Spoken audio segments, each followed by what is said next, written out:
साहिबत की सतनाम। तो आज मालिक की अपार कृपा से परमपिता परमात्मा की दया से उरई में मूल ज्ञान का सत्संग होने जा रहा है। बहुत बड़े भाग हैं उन जीवों के जो अपने पूरे जीवन काल में एक बार भी मूल ज्ञान को सुन पाते हैं, और उससे भी बड़े भाग होते हैं उन जीवों के जो इस मूल ज्ञान को थोड़ा सा भी समझ पाते हैं। क्योंकि सुनना आसान है, आए बैठे 1 घंटा सुन के चले गए, लेकिन इसको समझने में बहुत बहुत ज्यादा विवेक की जरूरत होती है। ये ज्ञान जल्दी समझ में नहीं आता। बहुत ज्यादा विवेकी कोई प्राणी हो वही इन बातों को समझ पाता है, अन्यथा सुनकर भी कुछ समझ में नहीं आता।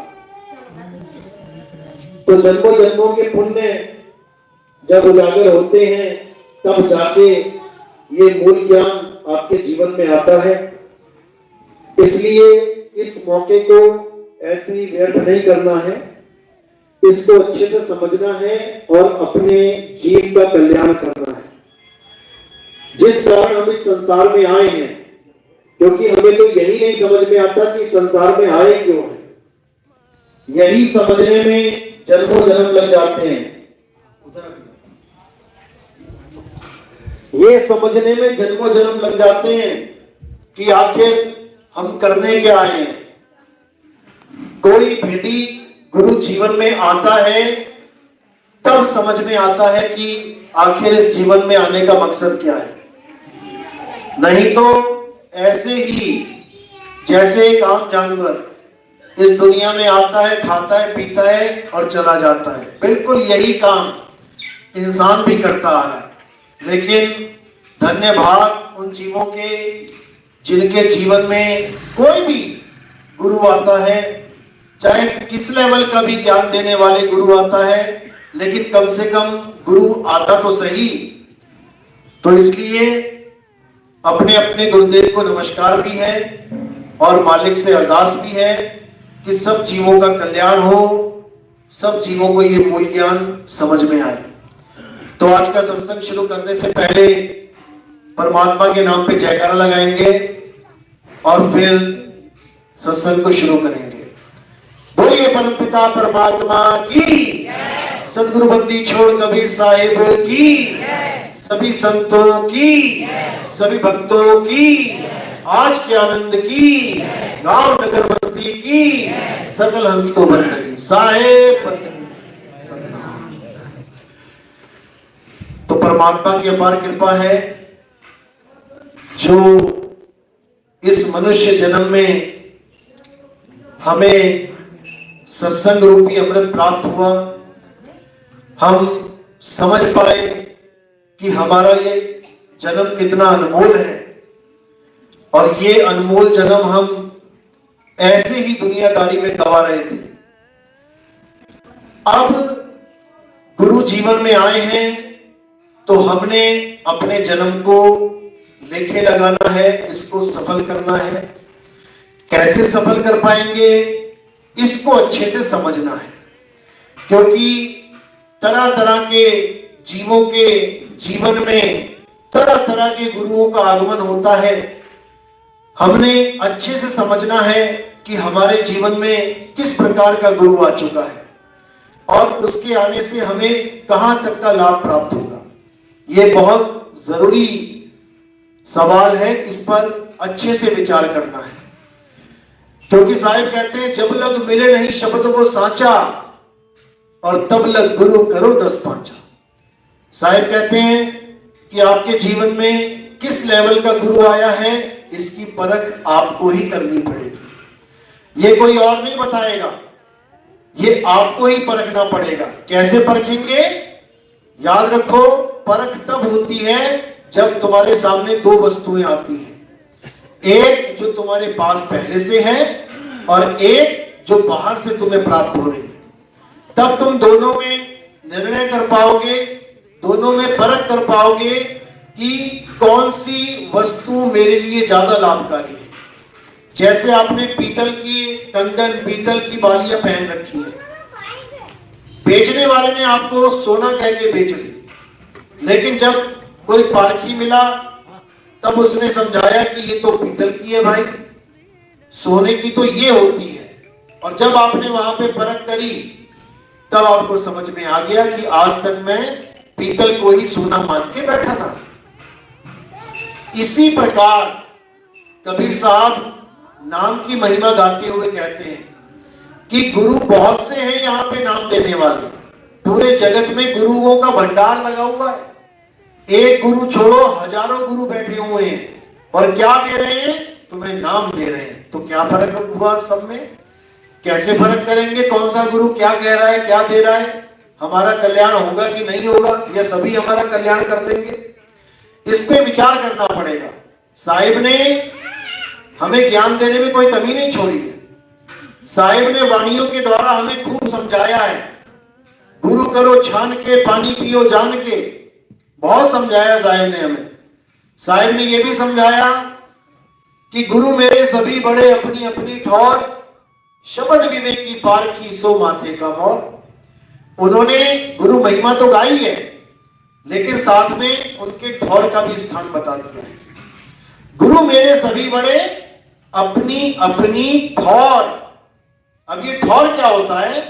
जिस दिन आपको इस ठौर के बारे में समझ में आ गया, उस दिन आपको पता लग जाएगा कि एक गुरु और एक सदगुरु में क्या भेद होता है, एक गुरु और एक गुरुआ में क्या भेद होता है। तो जब विवेक के द्वारा पूरे सत्संग का मनन करेंगे तब समझ में आएगा कि आखिर गुरुआ, गुरु और सदगुरु में क्या फर्क होता है। तो सबसे पहले बात करते हैं ठौर की।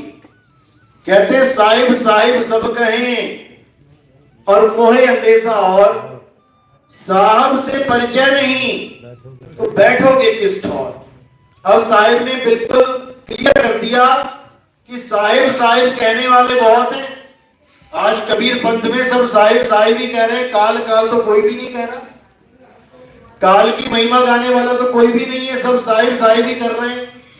लेकिन साहिब साहिब कहने से ठौर नहीं मिल जाएगा, साहिब से परिचय होना चाहिए।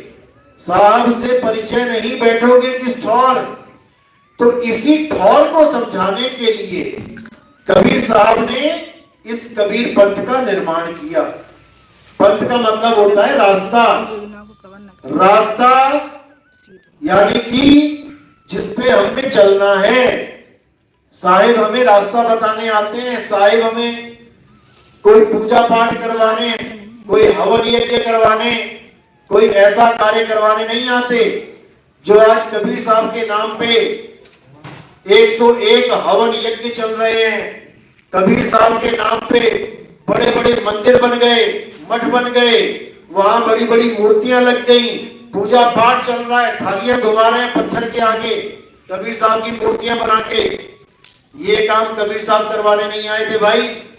कबीर साहब के नाम पे आज पता नहीं कौन कौन से व्रत करवाए जा रहे हैं, पूर्णमासी का व्रत रखवाया जाता है, पता नहीं कहां कहां पूजा करवाई जा रही है। ये सब कबीर साहब करवाने नहीं आते भाई।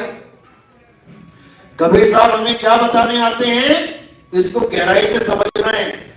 अगर ये समझ लिया तो तुम्हें ठौर का पता लग जाएगा कि ठौर होता क्या है। तो कह रहे हैं गुरु मेरे सभी बड़े अपनी अपनी ठौर, शब्द विवेकी पारखी सो माथे का मोर। यानी साहिब से परिचय कौन करवा पाएगा? शब्द विवेकी पारखी। जो शब्द का विवेक के द्वारा परख करवा दे, वही गुरु तुम्हें साहिब से परिचय करवाएगा, यानी परमात्मा से परिचय करवाएगा। बाकी जितने हैं वो साहिब साहिब कहते 84 में चले जाएंगे। याद रखो, साहिब साहिब कहने से मुक्ति मिल जाए तो नाम की महिमा ही खत्म है, परिचय की महिमा ही खत्म है। लेकिन दुख के साथ कहना पड़ रहा है कि यहाँ साहिब साहिब कहने वाले ज्यादा हैं और परिचय कराने वाला कोई बिरला होता है। तो साहिब समझा रहे हैं कि कैसे कैसे लेवल के गुरु आपके जीवन में आएंगे, अच्छे से समझ लो। सबसे निचले लेवल के जो गुरु होते हैं इस संसार में, इस जगत में, वो कौन होते हैं? जो भूत प्रेतों की पूजा करवाते हैं, जो नेगेटिव ताकतों की पूजा करवाते हैं, जो प्रेत आत्माओं को, उनको बांधना, उनसे कार्य सिद्ध करवाना, उनके मंत्रों के उच्चारण करवाना, ये सबसे लो लेवल भक्ति है, जिसको मशानी भक्ति भी कह देते हैं। उसके ऊपर कौन आता है? वो भी गुरु हैं, उनसे भी लोग दीक्षा लेते हैं, लेकिन वो सबसे लो लेवल, सबसे नीचे लेवल के गुरु, सबसे निचली ठौर के गुरु होते हैं। उससे ऊपर के जो गुरु होते हैं वो पितरों की पूजा करवाते हैं। उससे ऊपर के जो गुरु होते हैं वो देवी देवताओं की पूजा करवाते हैं। उससे ऊपर लेवल के जो गुरु होते हैं वो त्रिदेवों की साधना करवाते हैं। उससे ऊपर के लेवल के जो गुरु होते हैं वो अष्टांगी माया जगत जननी की साधना करवाते हैं। उससे ऊपर के लेवल के जो गुरु होते हैं वो ब्रह्म की साधना करवाते हैं, निराकार ब्रह्म की। उससे ऊपर के जो लेवल के गुरु होते हैं वो पार ब्रह्म परमात्मा, वो उसका भेद समझाते हैं। तो जो पार ब्रह्म परमात्मा का भेद समझाए वही पूर्ण गुरु होता है। उसी को शब्द विवेकी प्राज्ञी बोला गया है।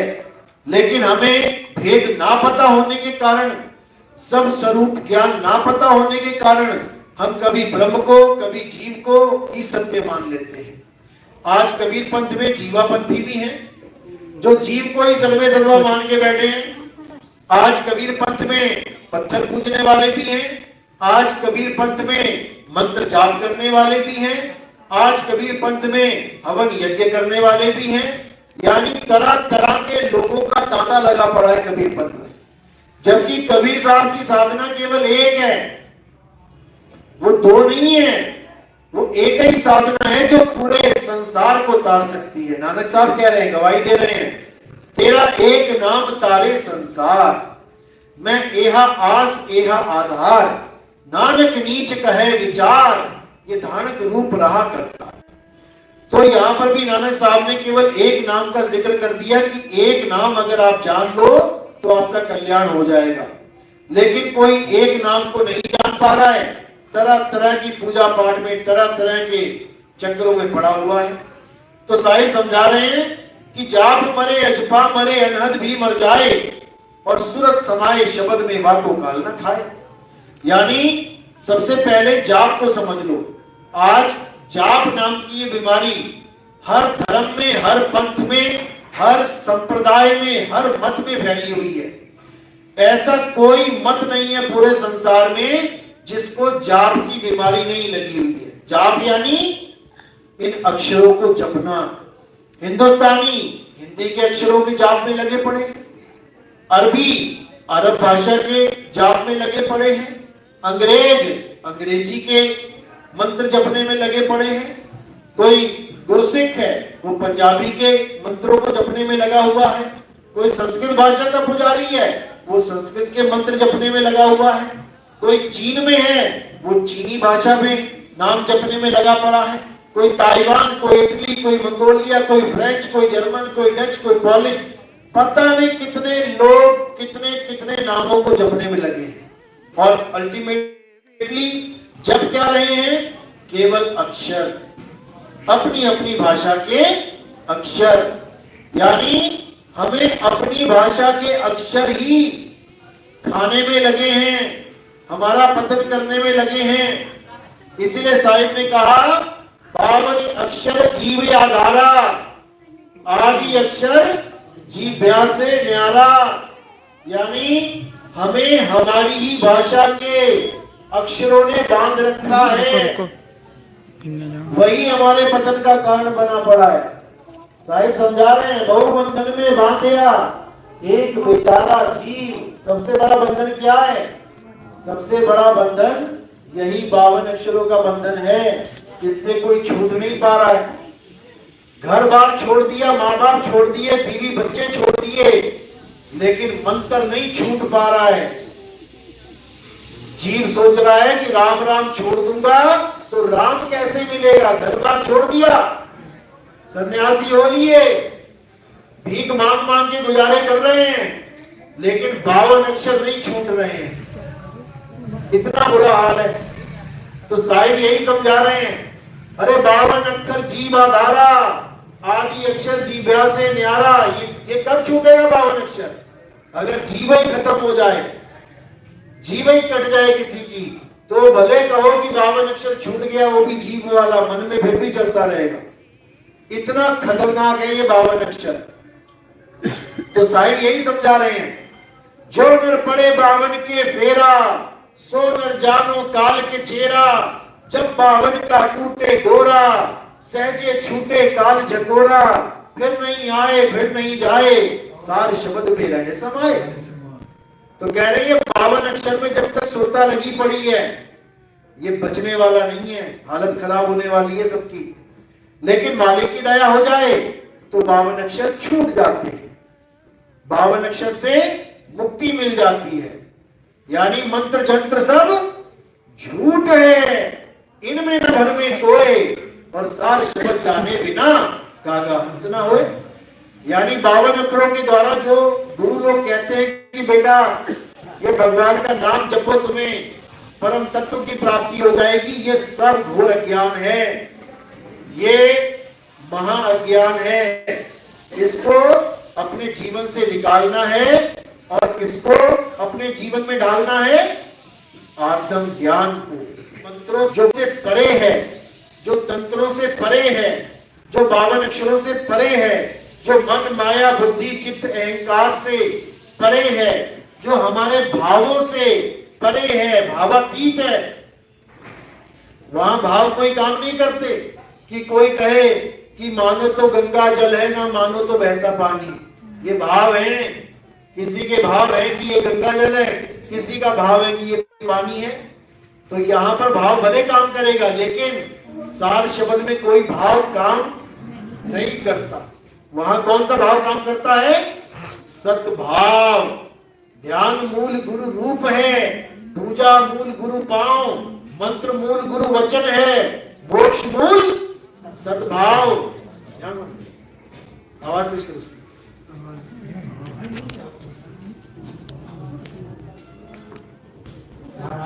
जब तक हमें ये समझ में, ज्ञान भूल जाओ कि किसी को प्राप्त होगा। ये सार शब्द का ज्ञान, ये सार शब्द का ज्ञान केवल कथनी ज्ञान नहीं है कि गुरुजी सत्संग करते थे, चेले जी ने सुन लिया, गुरुजी चले गए, चेला जी बैठ गए गद्दी पे। ये वो ज्ञान नहीं है, समझ लो। ये वो ज्ञान नहीं है कि गुरुजी ने सार शब्द की महिमा गाई और चेले ने सुनी और उसके बाद गद्दी पे बैठ के वो भी गाने लग गया। ये वो ज्ञान नहीं है। ये सार शब्द का ज्ञान अनुभव ज्ञान है। जब तक आपको अनुभव नहीं हुआ तब तक आप सार शब्द की महिमा गाने के काबिल भी नहीं हो। समझ लो, आज लोग सोचते हैं कि कबीर वाणी में गा देता हूं, मेरा गला अच्छा है, मैं मशहूर हो जाऊंगा, मेरे ऊपर सतगुरु का टैग लग जाएगा, मेरे पीछे घूमने वाले ज्यादा बढ़िया लोग हो जाएंगे, 84 में चला जाएगा। 84 में जाने का तरीका है ये। साहिब कह रहे हैं अपनी वाणी में, मेरी गाई गाएगा तो 3 लोक में धक्के खाएगा, और मेरी गाई बूझेगा तो सत्य लोक को सूझेगा। यानी कबीर साहब ये कह रहे हैं कि अगर कथनी, केवल कथनी ज्ञान में उलझे रहे तो मेरे भाई आगे 84 की डगरिया बड़ी खतरनाक है। इसलिए साहिब ने हमेशा लताड़ा उन लोगों को जो केवल कथनी ज्ञान में बैठे हुए हैं। क्या बोला? कथनी कथे अज्ञानी दिन रात, और कुकर समान भौकत फिरे, सुनी सुनाई बात। आज क्या चल रहा है कबीर? आज देखा देखी गुरुमुख हो गए और किया ना तत्व विचारा। आज चेला जाता है गुरु के पास, गुरु जी मैं भक्ति करने आया हूं। अच्छी बात है बेटा, बैठ। 1 महीना 2 महीना 3 महीना देखता है आश्रम पे, वाह लोग आ रहे हैं, गुरु जी की टांगे दबा रहे हैं, बढ़िया खाने पीने को दे रहे हैं, यार काश मैं भी गुरु बन जाता। 3 महीने में गुरुवाई का कीड़ा दिमाग में घुस जाता है। उसके बाद भक्ति वक्ति तो गई किनारे, उसके बाद लंगोटी लेने के लिए भागा भागा फिर रहा है। हमें लंगोटी मिल जाए, अरे अपने गुरु से नहीं तो किसी और गुरु से ले लेंगे। ये लंगोटी का जो कीड़ा है ना, ये दिमाग में जिसके घुस गया, समझ लो 84 की टिकट कट गई उसकी सीधी। साहिब समझा रहे हैं, अरे झूठा गुरु अजगर बना और लख 84 जाए, सारी संगत चींटी बनी और तोड़ तोड़ के खाए। ये हमारे समाज के लिए बोली गई है वाणियां। क्यों? क्योंकि जो बेचारा अपने जीवन को सफल करने के लिए शिष्य बन के आया था, अब वो अपनी प्राप्ति भले कुछ ना हो, शिष्य बनाने में लग गया। दिक्कत ये है। तो साहिब ने अच्छे से समझा रखा है कि जब तक तुम्हें अनुभव ज्ञान नहीं हो गया, तब तक किसी का कल्याण नहीं हो सकता, किसी का भी।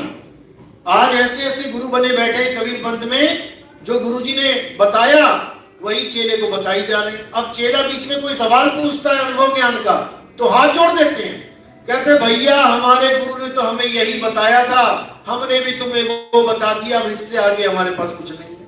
बताओ, ये पल्ला झाड़ने वाली बात हो गई कि हमसे सवाल जवाब मत कर भाई, जो गुरुजी ने बताया था वो मैंने तुझे दे दिया, आगे तू जाने, तेरा काम जाने। ऐसा नहीं होता है, ऐसा नहीं होता है। जिसको अनुभव ज्ञान होता है उसके पास सारे सवालों के जवाब होते हैं। आप मुरई से दिल्ली गए हो तो दिल्ली तक जाते जाते हर चीज आपने देखी है, हर चीज आप जानते हो। कहीं पर भी कोई आपके बताए मार्ग पे चलेगा तो सवाल आपसे ही पूछेगा, और जब आपसे सवाल पूछेगा तो आपके पास उसका जवाब होना चाहिए।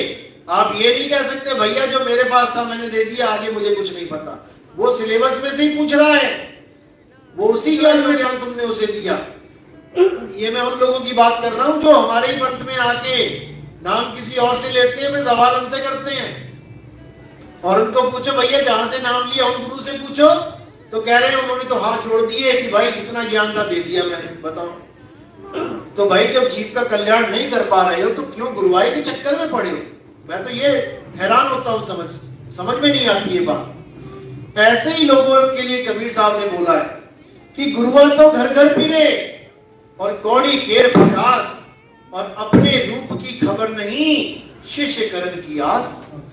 कि भाई अपने रूप की खबर नहीं है और शिष्य करने की आस में लगा है। अगर बना भी लिए 100, 50, 200 शिष्य तो क्या होगा बताओ? ज्यादा से ज्यादा क्या होगा? 4 रोटी खाते हो 20 खाने लग जाओगे, वही 4 खाओगे। चाहे अपनी मेहनत से खा लो, चाहे चेले की दान दक्षिणा से खा लो, खाना तो उतना ही खाओगे। तो क्यों किसी का जीवन बर्बाद करना भाई? तो पहली बात तो यह है कि जब तक पूर्ण ज्ञान ना हो जाए, जब तक गुरु और शिष्य एक ना हो जाए, गुरु किसकी बात कर रहा हूं मैं? सार शब्द रूपी गुरु की बात कर रहा हूं मैं। जब तक दोनों का मेल ना हो जाए तब तक गुरुवाई के बारे में सोचना भी नहीं चाहिए। और गुरुवाई करनी क्यों है, मैं तो ये नहीं समझ में आती। आज लंगोटी के पीछे दौड़ लगी पड़ी है, इसको लंगोटी मिल जाए, उसको मिल, उससे क्या हो जाएगा बताओ? शिष्य बनने को कोई तैयार नहीं है, कह रहे जो मिला सो गुरु मिला, और चेला मिला ना कोई, और गुरु की भक्ति छोड़े तो मुक्ति कहां से हो? गुरु की भक्ति छूट जाती है, फिर खुद ही गुरु बन गया, अब कौन सी गुरु भक्ति करेगा? तो ये कीड़ा सबसे बुरा कीड़ा है, इस कीड़े से बचना है और अपना कल्याण करना है। अब गुरुवाई का समय नहीं है, अब शिष्य बनके परमात्मा को पाने का समय है। और जो इस मौके को गवा देगा उसकी हालत खराब हो जाएगी। एक पंथ का गुरु था, अंत समय आया तो सब परेशान, वो भी परेशान। अब इतना ज्यादा परेशान हो गया कि उससे नाम भी ना जपा जाए, श्वासों का नाम लेके बैठा था। तो सब उसको बोले गुरुजी नाम जपो, नाम जपो, अंत समय आने वाला है आपका, शरीर छोड़। तो जो नाम था उसको गाली देने लग गया। वो जिस नाम को जपा जा रहा था सारी उम्र, उसको गाली देने लग गया कि कैसा नाम है ये, मुझसे नहीं जपा जा रहा, हटाओ इसको। बताओ, अरे भाई सारी उम्र तुमने हजारों चेले जोड़ दिए उस नाम से, अब तुम्हारी अपनी दुर्दशा, क्योंकि सांस नहीं आ रही है। अंत समय में सांस रुकने लग जाती है, सांस खींच खींच के लेता है जीव। अब वो नाम ही सांसों का लेके बैठा था, अब वो क्या सांस ले और क्या नाम जपे, उसका तो ध्यान ही इसमें है कि मेरी सांसें खत्म होने वाली है, मैं मरने वाला हूं। तो गालियां देने लग गया उसी नामदान को, उसी नाम शब्द को। तब भी जीवों की आंख नहीं खुली, फिर भी कहते हैं गुरु जी आप मत जपो, हम जप लेते हैं आपकी जगह। बताओ, ये रिकॉर्डिंग पड़ी हुई है हमारे पास। ऐसे ऐसे लोग गुरु बन के बैठे हुए हैं, करे तो करे क्या। तो साहिब इसीलिए सावधान कर रहे हैं, सावधान कर रहे हैं कि गुरु करो छान के, पानी पियो जान के। पहले बाणी थी गुरु करो जान के, पानी पियो छान के, क्योंकि नदियों में, कुएं में, तालाबों में पानी भर के लेके आते थे लोग घड़ों से, तो उसमें छोटे छोटे छोटे जीव होते थे, वो जीव भी चले जाते थे अंदर ही पानी के साथ ही। तो साहिब ने कपड़ा लगाने की प्रथा शुरू करवाई कि कपड़े से छानो पानी। अब वो जमाना चला गया, अब हर जगह साफ शुद्ध पानी आ रहा है, बिना छाने ही उसको पीने का जो है तरीका सब अपना रहे हैं। घरों में पानी आ रहा है, कोई छानने की जरूरत नहीं, सीधे पानी छना छनाया घर तक पहुंच रहा है। तो वो वाणी वहां पे सिद्ध थी। आज तुम पानी में कपड़ा लगा दोगे तो पानी खराब हो जाएगा, बल्कि उस कपड़े में छोटे छोटे जीवाणु विषाणु चिपक जाएंगे, हवा में उड़ने वाले छोटे छोटे जीव उस कपड़े में चिपक जाएंगे, और उसके बाद जैसे ही तुम पानी ऑन करोगे वो सारे तुम्हारे गिलास में आ जाएंगे। तो एक तरह से तुमने शुद्ध पानी को अशुद्ध कर दिया। लेकिन आज आप देखोगे कबीर साहब के पंथ में, पारक सिद्धांत में, कोई भी आश्रम में घुस जाना, तुम्हें हर टोटी में कपड़ा बांधा मिलेगा, क्योंकि वो सोच रहे हैं कि कबीर साहब ने हुक्म दिया था। अरे कबीर साहब ने परख की बात करी है, कबीर साहब ने नीर शीर का निबेड़ा करने की बात करी है। पानी पियो छान के, यानी अशुद्ध पानी और शुद्ध पानी में फर्क करो। गुरु करो जान के, यानी सोच समझ के गुरु करो। तो ये वाणी आज क्या सिद्ध होती है कि गुरु करो छान के, छानो, छलनी लगाओ कि क्या गुरु ज्ञान लेके बैठा है, किस ठौर का गुरु है, हमारा कल्याण होगा कि नहीं होगा। ये छानो और पानी को जानो। 4 प्रकार का पानी पड़ा है तुम्हारे सामने, तुम पता नहीं कर पाओगे देख के कि ये पानी की टंकी से लेके आया ऊपर वाली, या ये बाथरूम से भर के लेके आया है, या ये किचन का पानी है, या आरओ का पानी है, ये फिल्टर का पानी है, नॉन फिल्टर पानी है। तुम नहीं जान पाओगे देख के, उसको जानना पड़ेगा पूछ के। तो इसीलिए साहिब ने हर तरह से गुरु को परखने की बात करी है। गुरु के ज्ञान को जानो, गुरु कहां तक का ज्ञान दे रहा है, उसके बाद सत्य ज्ञान तक पहुंचने के लिए आगे बढ़ जाओ। उसमें रुकने की जरूरत नहीं है कि कोई कहे यार मेरे गुरुजी ने तो इतना ही ज्ञान दिया लेकिन अब मैं आगे गुरु नहीं बनाना चाहता, तो उसने अपने आप से पक्षपात कर दिया। साहिब समझा रहे हैं कि सबका हु का लीजिए साचा शब्द निहार, और पक्षपात मत कीजिए कहें कबीर विचार। पक्षपात तो कभी करना ही नहीं है। कोई भी गुरु ज्ञान दे रहा है, अच्छे से समझो, परखो कि क्या बता रहा है, कहां तक की बात बता रहा है। आगे की है तो आगे बढ़ जाओ, नहीं तो जहां हो वहीं रहो, यही होना चाहिए। तो साहिब परखने के लिए बता रहे हैं कि 4 प्रकार के शब्दों को परखो, जाप, अजपा, अनहद और सार शब्द। तो जाप के लिए क्या बोला, जाप मरे, अजपा मरे, अनहद भी मर जाए, और सूरत समाये शब्द में वाको काल न खाए। तो जाप यानी 52 अक्षरी नाम, होठ कंठ जीभ से बोले जाने वाले नाम, तरह तरह की भाषाओं के नाम, ये नाम देने वाले गुरुओं को आप त्याग सकते हैं, आगे बढ़ जाइए। इसमें कोई पाप नहीं लगेगा कि कोई कहे कि बहुत बड़ा पाप हो गया, ऐसा कुछ नहीं है। तो कह रहे हैं जाप मरे, अजपा मरे। अजपा क्या है, जो आपकी श्वास चल रही है। कुछ गुरु इस श्वास के द्वारा नाम दीक्षा देते हैं, श्वास अंदर गई सो, बाहर निकली हंग। श्वास अंदर गई रा, बाहर निकली मां। श्वास अंदर गई शी, बाहर निकली वो।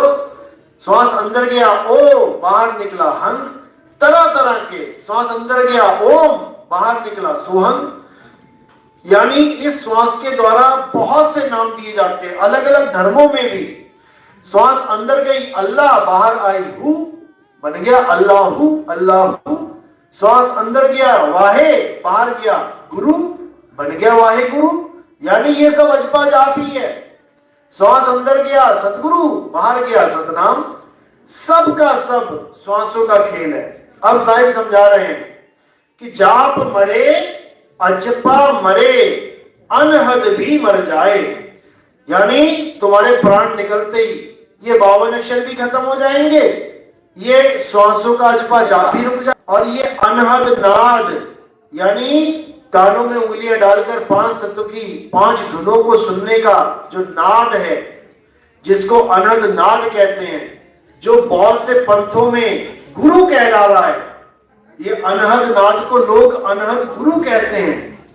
ये भी मर जाता है, ये भी ठंडा पड़ जाएगा, इसका भी अस्तित्व समाप्त हो जाएगा। तो साहिब समझा रहे हैं जाप मरे अजपा मरे, अनहद भी मर जाए, और सुरत समाये शब्द में, वाह को काल ना खाए। अब ये सुरत क्या है, शब्द क्या है, बस इसको समझना है आपने। अगर ये समझ में आ गया तो समझ लो कि आपका जन्म सफल है, अन्यथा वापस आ जाना, तैयारी कर लेना, दोबारा आना ही पड़ेगा। कोई रोकने वाला बचाने वाला नहीं है। बस यही है अटल सत्य। जिसने ये समझ लिया उसका बेड़ा पार है, नहीं तो 84 तैयार है। इतना समझ लेना। तो साहिब यही समझा रहे हैं कि 84 भटक के, लख 84 भटक के, अरे पौ पे अटके आए, अब की पासा ना पड़ा, तो फिर 84 जाए। पौ क्या है, ये माया को ही पौ कहते हैं। और इस माया में क्या आता है, काया ही माया है। काया से उत्पन्न होने वाले, काया के आधार पर उत्पन्न होने वाले सारे शब्द मायावी शब्द हैं। और ये मायावी शब्द कहां है, ये सारे शब्द इस काया के अंदर ही हैं। ये पिंड में है और ब्रह्मांड में है। जो पिंडे सो ब्रह्मंडे, जिन खोजा तिन पाया। तो पिंड अंड ब्रह्मांड से परे निकलना है।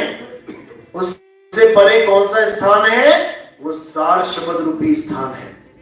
वही हमारा असली ठिकाना है, उसी में जाके समाना है। तो साहिब कह रहे हैं सुरत समाये शब्द में, और वाह को काल ना खाए। यानी अनहद नाद का भी खंडन कर दिया। इसको भी हटाओ, किनारे करो। क्या है ये अनहद नाद? बहुत से पंथ, पंजाब में पंथ है, कई हरियाणा में पंथ है, कई एमपी में पंथ है, तरह तरह के पंथ चल रहे हैं। ये सब कानों में उंगलियां डलवा के अनहद नाद से जोड़ देते हैं, जीव को दुर्गति करते हैं। तो अनहद नाद क्या है? अनहद बाजा जम का ताना, पांचों तत्व करे घमसाना। अनहद बाजा विधि विधि बाजे, सार शब्द न्यारी धुन गाजे। कहते हैं अनहद बाजा विधि विधि बाजे, ये अलग अलग तरीके से बज रहा है।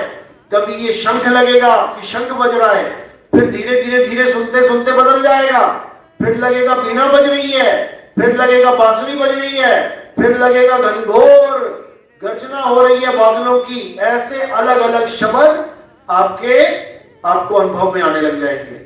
अब जो अज्ञानी जीव है वो इसी को सत्य मान लेगा। वो कहेगा शायद यही वो शब्द है।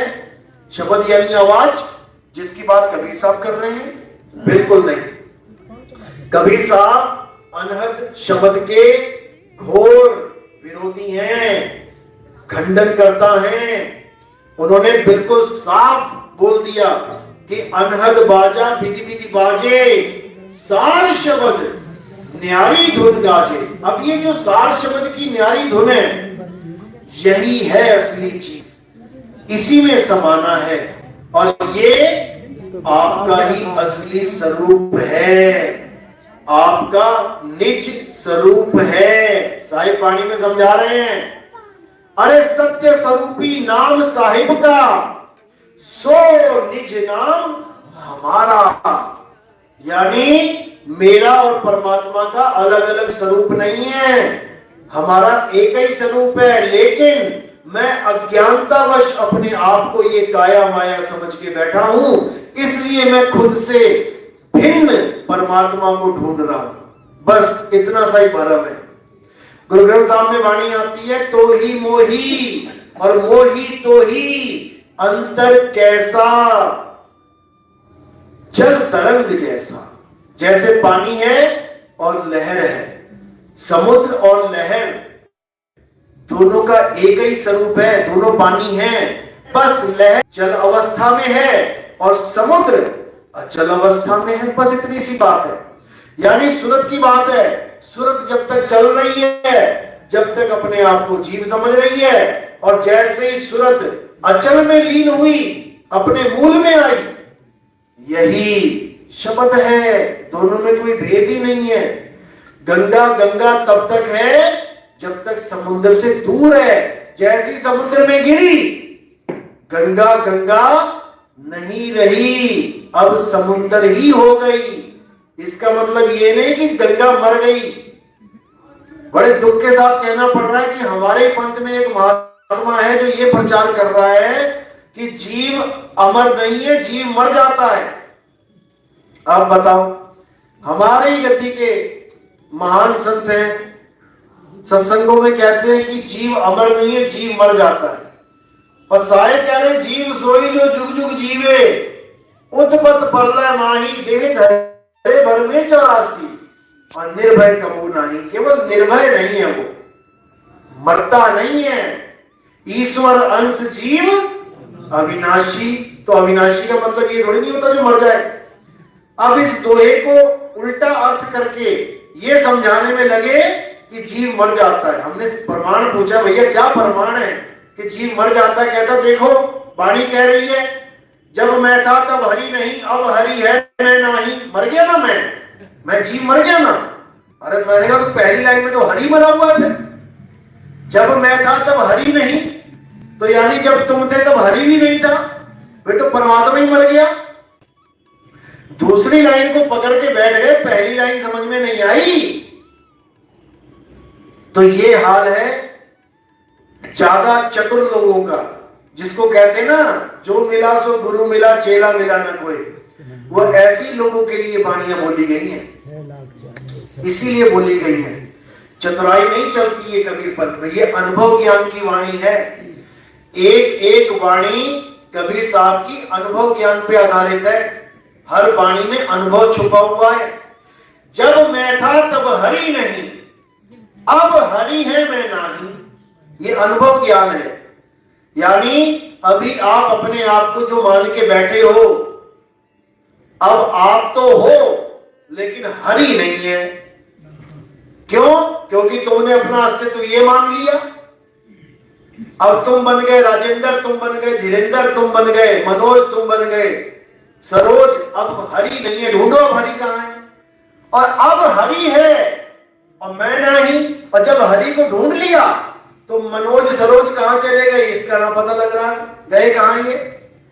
यानी जब गंगा भटक रही थी तो उसके पास समुद्र नहीं था, ढूंढ रही है। और जब समुद्र मिल गया तो गंगा खुद लापता हो गई, कहां चली गई? मर नहीं गई, लीन हो गई समुद्र में।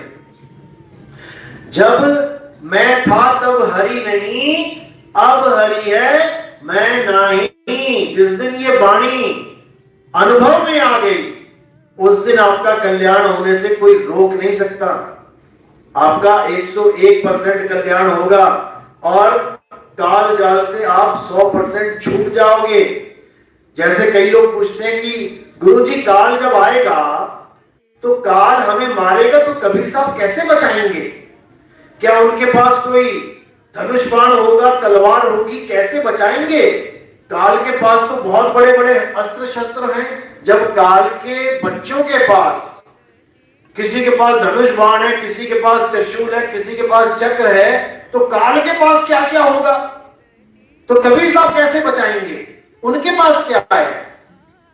अब ये अनुभव ज्ञान जिस दिन समझ में आ जाएगा तब तुम्हें पता लग जाएगा कि कबीर साहब कैसे बचाते हैं काल से। क्या है उनके पास, कैसे बचाएंगे? लाठी है, लाठी वाले चित्र देखते हैं कई बार, कबीर साहब ने लाठी पकड़ रखी है, कैसे बचाएंगे? उनके पास एक ताकत है। कौन सी ताकत है? ताकत जैसे एक चुंबक के पास है। आप देखोगे लोहे का कोई टुकड़ा जमीन पे पड़ा हुआ है तो जमीन ने उस टुकड़े को पकड़ रखा है। लोहे का टुकड़ा बंधन में है, किसने बांधा? गुरुत्वाकर्षण बल ने, धरती ने पकड़ रखा, उठ नहीं सकता वो। अब चुंबक क्या करेगी? चुंबक जैसे ही उसके ऊपर आएगी तो वो क्या करेगा? वो सारे बंधन टूट जाएंगे और वो चुंबक की तरफ चिपक जाएगा। अब चुंबक ने बिना धनुष बाण के, बिना किसी त्रिशूल के, बिना किसी सुदर्शन चक्र के जीव को बचा लिया। ऐसे ही कबीर साहब बचाते हैं। क्या कह रहे हैं? अरे लोह चुंबक की प्रीत ज्यों लोह को लेत उठाए, ऐसा शब्द कबीर का काल से लेत छुड़ाए। बस ये समझ लो।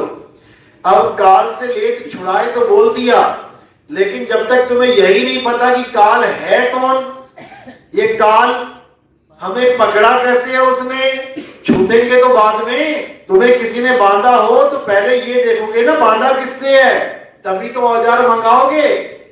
अब पता लगा बांधा है तुम्हें लोहे से और तुम मंगा रहे हो प्लास्टिक की आरी, तो बात नहीं बनेगी।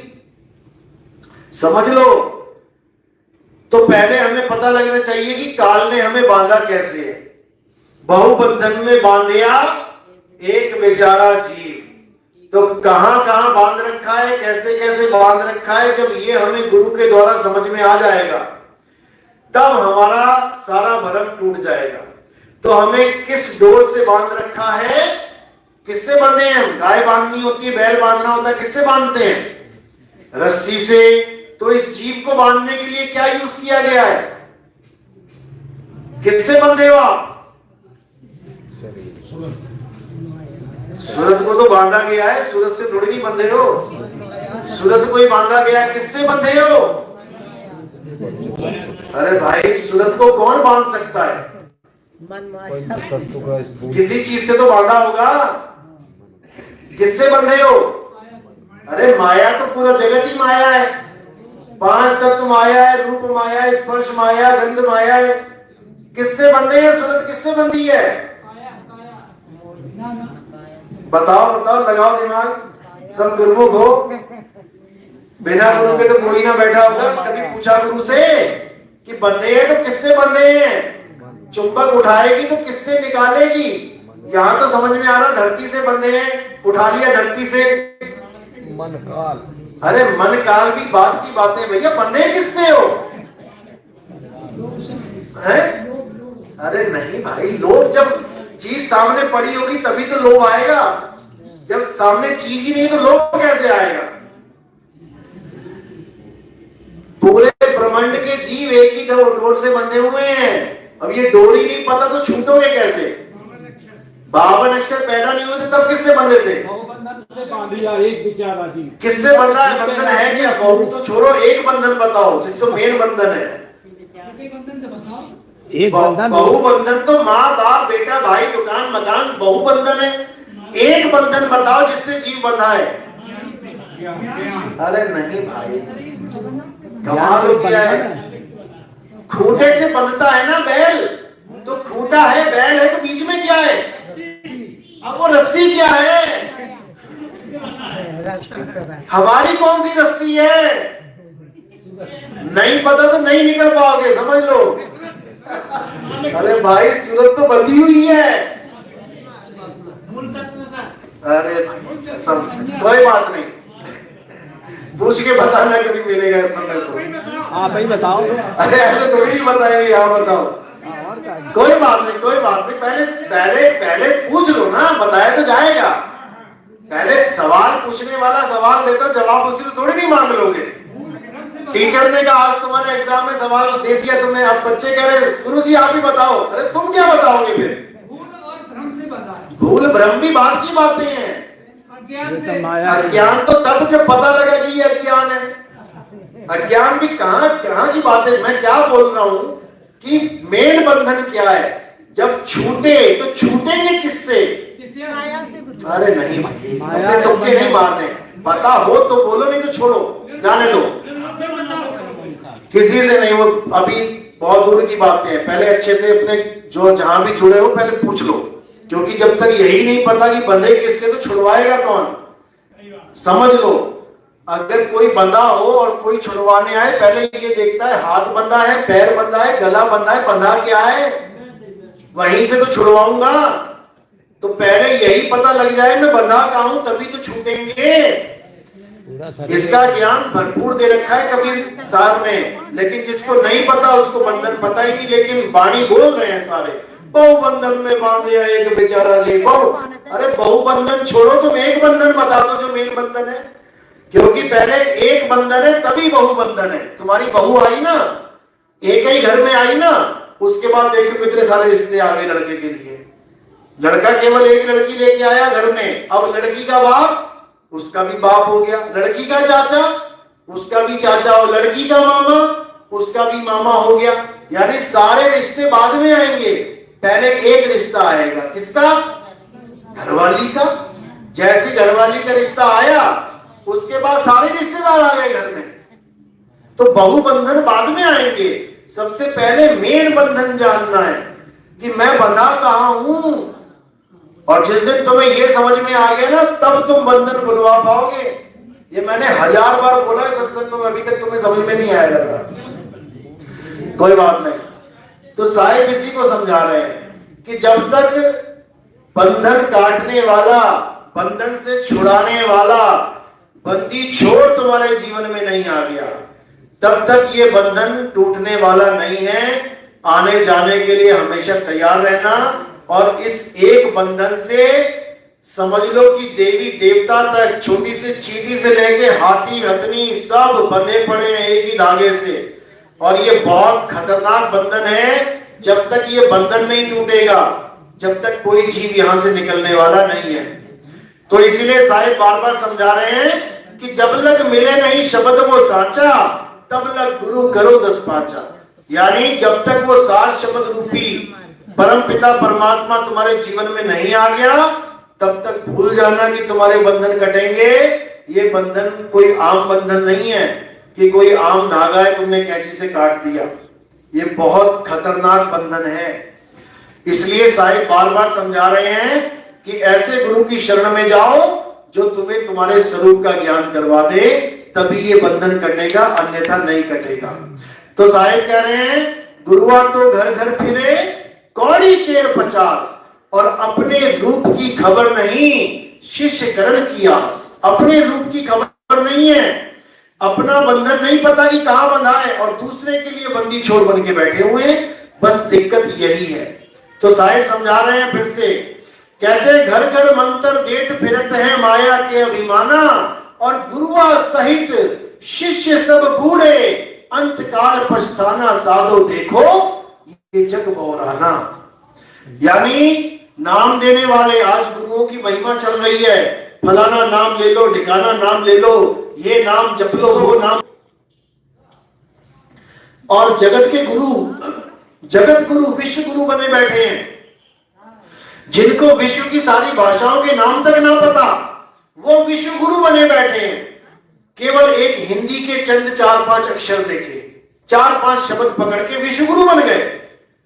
हैरानी होती है। इसीलिए कबीर साहब ने 52 अक्षरों का भरपूर खंडन किया।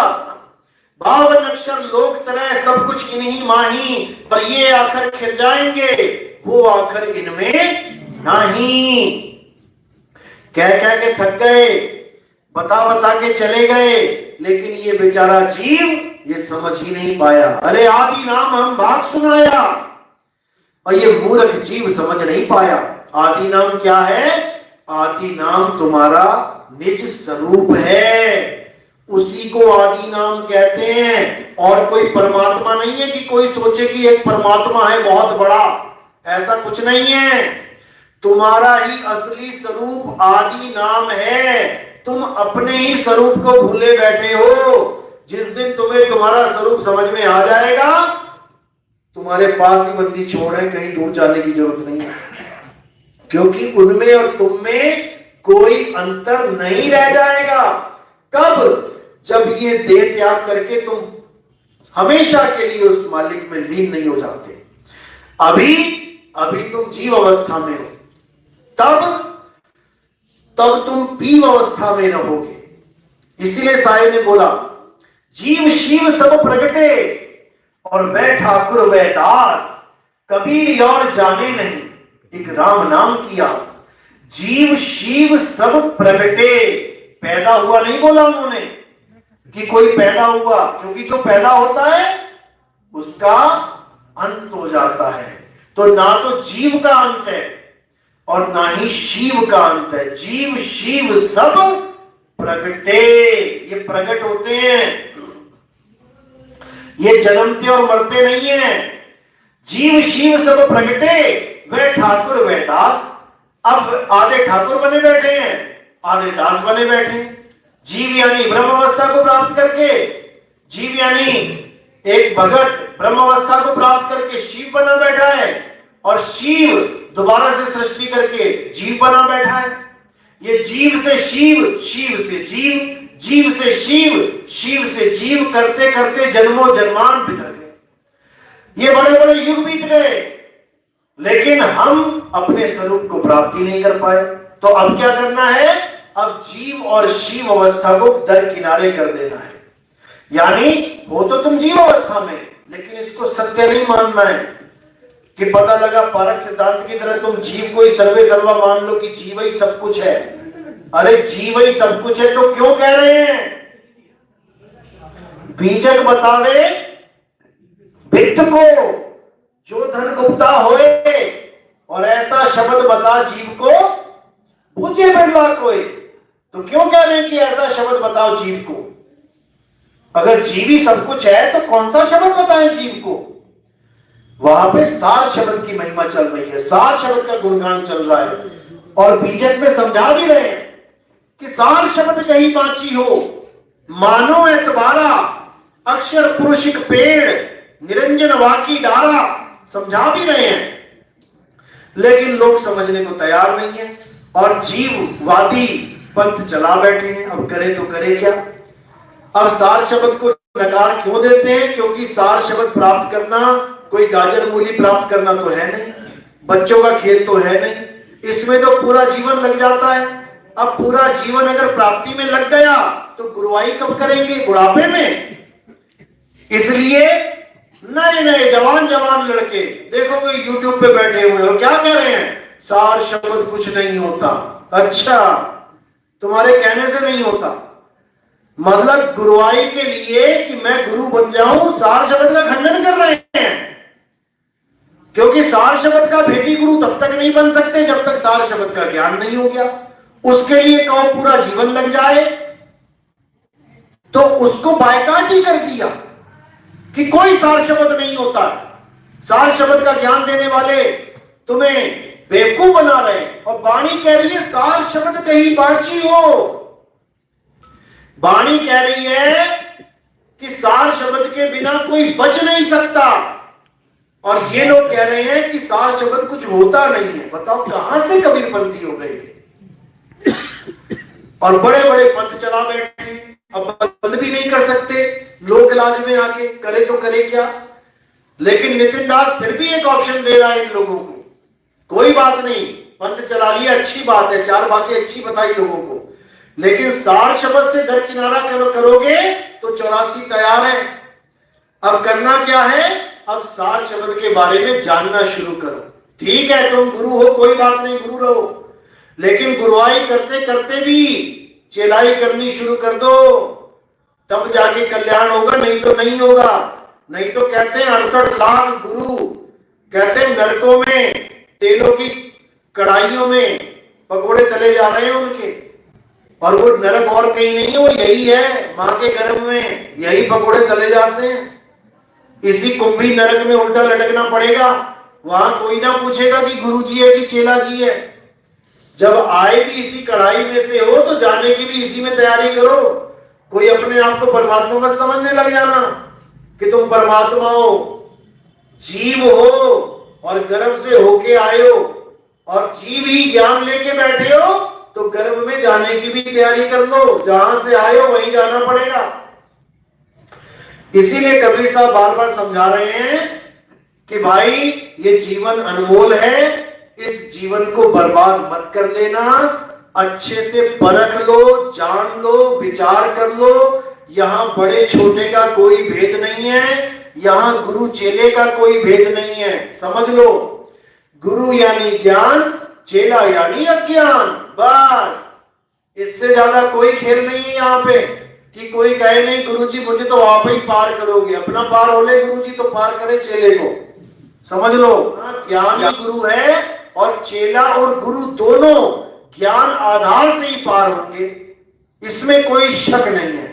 साहिब ने वाणी में भी बोला, एक डाल दो पंछी बैठे, एक गुरु एक चेला, और गुरु की करनी गुरु भरेगा, चेले की करनी चेला। तू उड़ जा हंस अकेला। अब साहिब ने अकेले की बात कर ली कि उड़ जा हंस अकेला। कैसे उड़ेगा अकेला बताओ? गुरु जी को छोड़ के उड़ जाए, या चेला उड़ जाए, या गुरु उड़ जाए चेले को छोड़ के?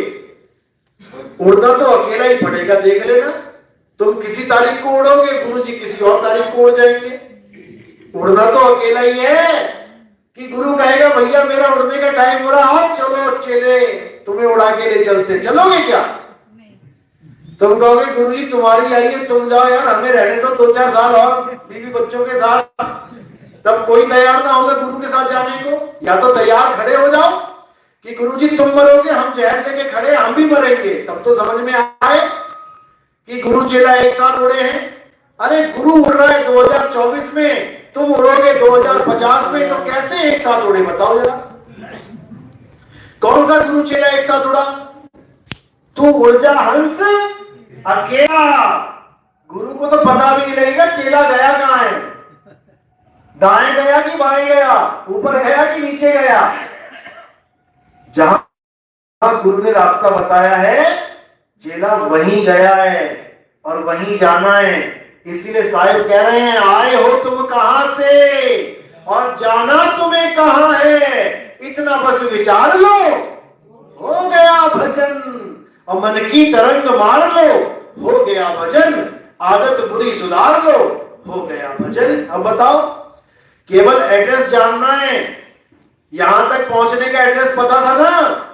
कभी पहुंचे हो? और नहीं होता एड्रेस तो यही उरई में धक्के खा रहे होते गलियों में, पता नहीं कहां है सत्संग, कहां है सत्संग। अब आने का भी एड्रेस पता है और घर जाने का भी एड्रेस पता है। एक भी ना जाएगा गुरु जी के साथ, सब निकल लेंगे अपने अपने घर। समझ लो, तो यही असली ज्ञान है। बंधन भी तुमने ही काटना है, लेकिन तुम्हें पता होना चाहिए मैं बंधा कहां हूं, तभी खुलोगे। तो ये बंधन बहुत गहन बंधन है, ये बहुत मुश्किल से खुलता है, लेकिन जब भेदी गुरु भेद बता देगा तो ये बंधन सहज ही खुल जाएगा।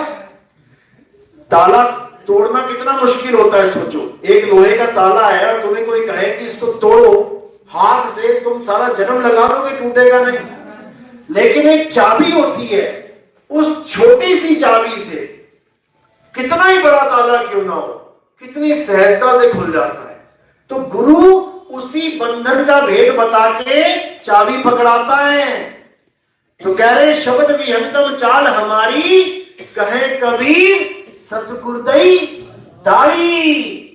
सतगुरु चाबी देता है, मिली चाबी किसी को? तुम्हें ताले का ही नहीं पता बंधन क्या लगा है, तो चाबी क्या करोगे तुम?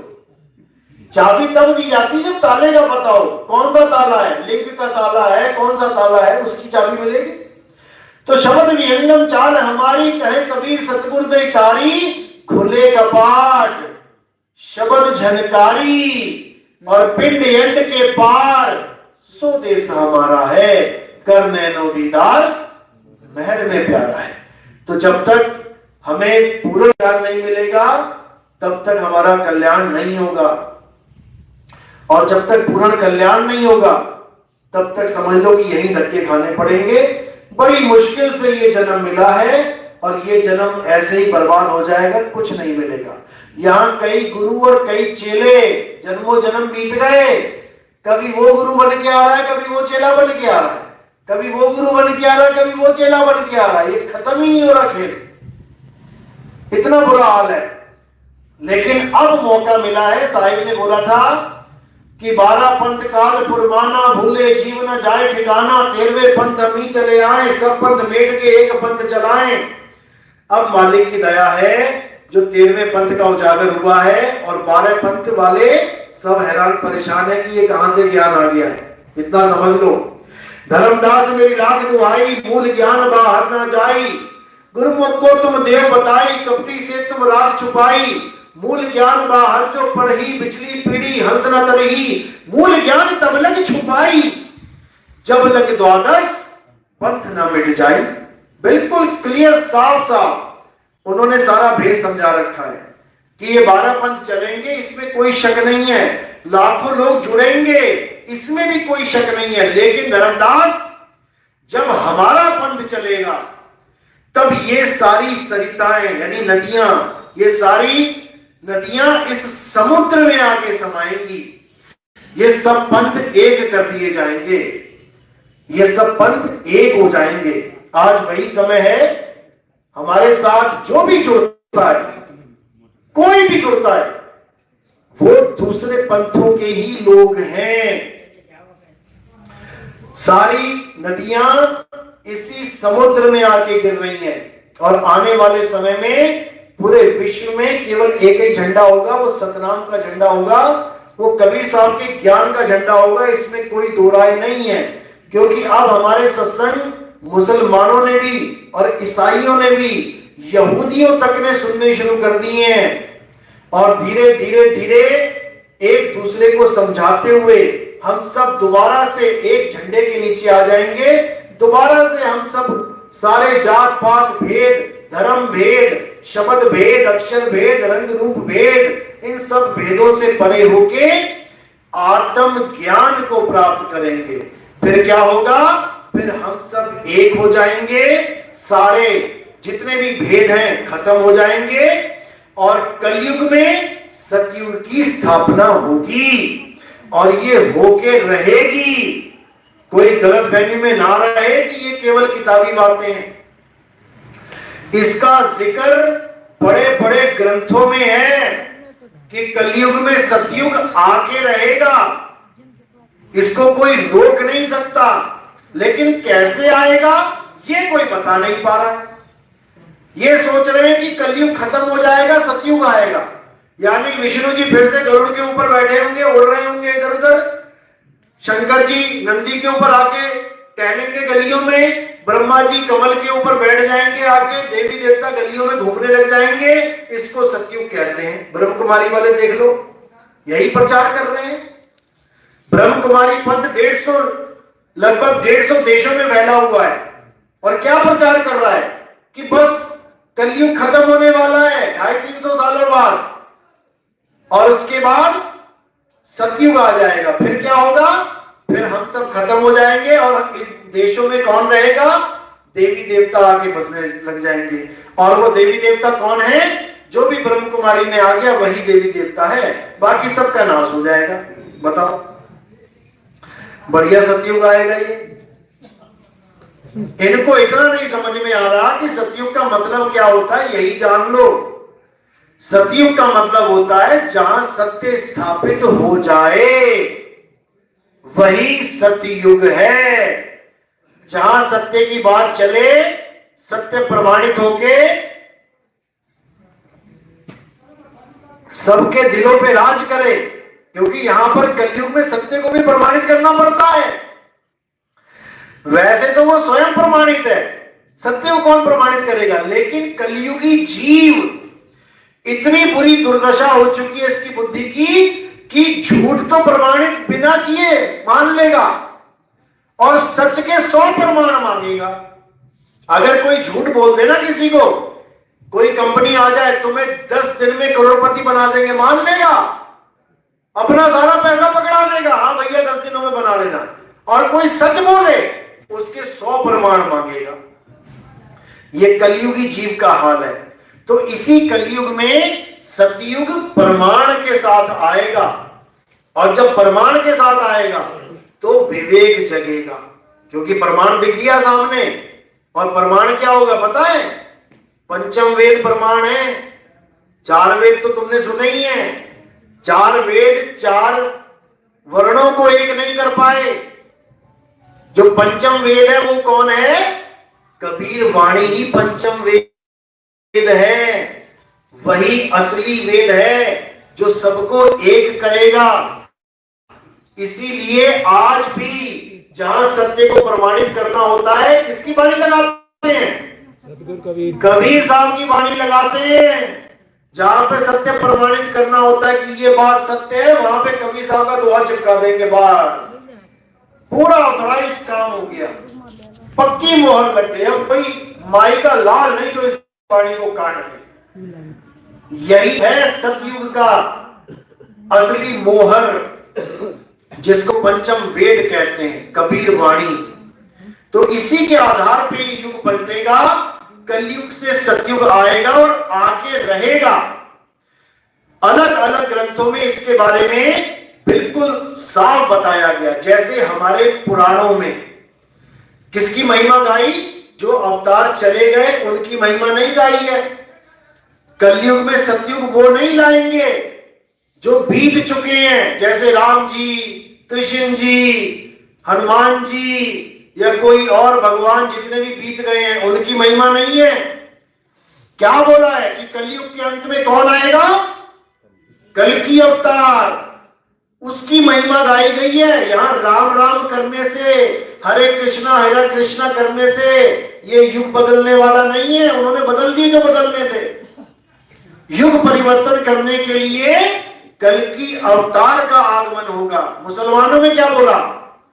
कौन आएगा? इमाम मेहदी आएंगे, जबकि मोहर लग चुकी है कि हमारा आखिरी नबी कौन है? आखिरी नबी मोहम्मद साहब। मोहर लग गई है कि आखिरी नबी मोहम्मद साहब है हमारे। इसके बाद और कोई नहीं आएगा जिसको हम नबी कहेंगे। लेकिन फिर भी एक ऑप्शन छोड़ दी, किसके लिए? इमाम मेहदी के लिए, कि इमाम मेहदी आएंगे तब ये सारा खेल खत्म होगा कलयुग का, जिसको दज्जाल बोल दिया उन्होंने। दज्जाल जो सारे सब जाल बिछा के बैठा हुआ है, उसका नाम ही दज्जाल रख दिया। गुरु ग्रंथ साहब ने किसका नाम लिखा? कौन आएगा? वहां लिखा कि एक मर्द का चेला आएगा, वो पूरे विश्व को जागृत करेगा। महात्मा बुद्ध के ग्रंथ में किसका नाम लिखा है?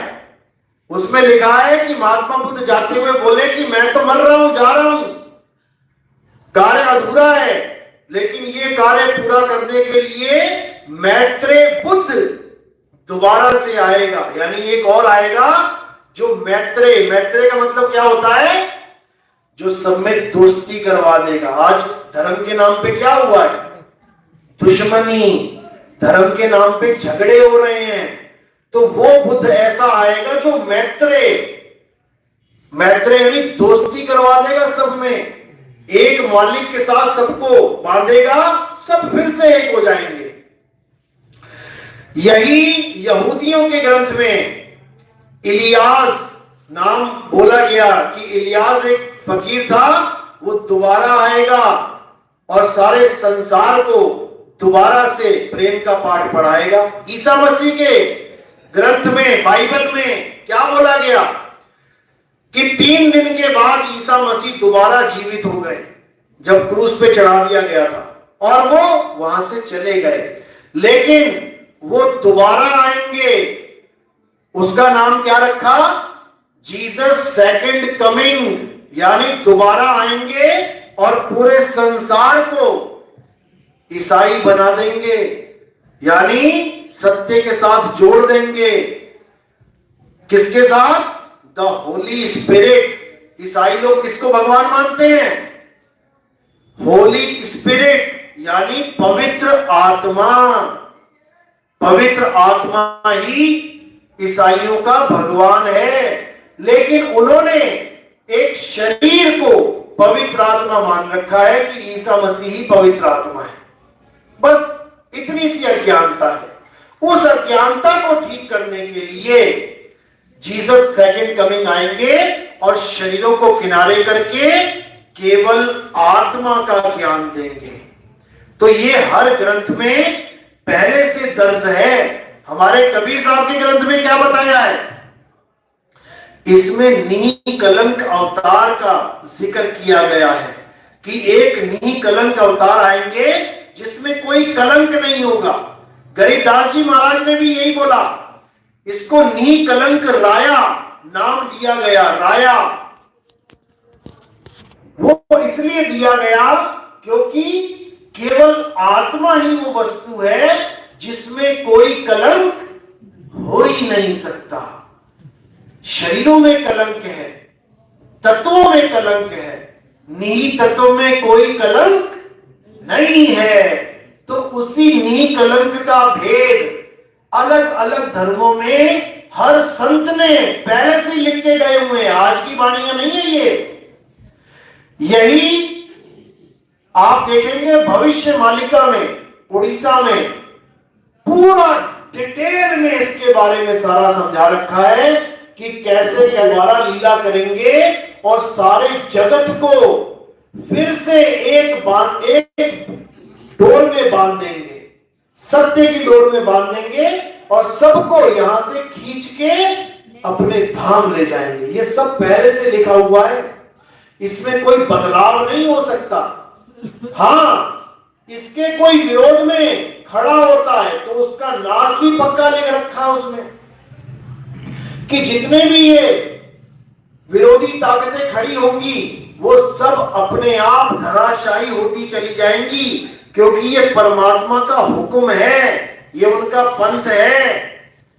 इसमें कोई भी विरोधी टिक नहीं पाएगा और ये आगे से आगे बढ़ता ही जाएगा। ये सब पहले से दर्ज है इसमें कोई 19-21 वाली बात ही नहीं है। ये 100% सत्य ही है। बस हमने सही समय का इंतजार करना है और आगे से आगे देखते जाना है कि क्या हो रहा है। सारे झंडे एक झंडे के नीचे आ जाएंगे। उसी को कलयुग में सतयुग का आगमन कहा जाएगा। चलो, तो आज का सत्संग यही समाप्त करते हैं और अब आरती की तैयारी करेंगे। उसके बाद नाम दीक्षा के लिए कोई है तो नाम दीक्षा ले सकते हैं। बाकी आगे का प्रोग्राम आपको भोजन भंडारा जो भी है वो ग्रहण करके जाना है।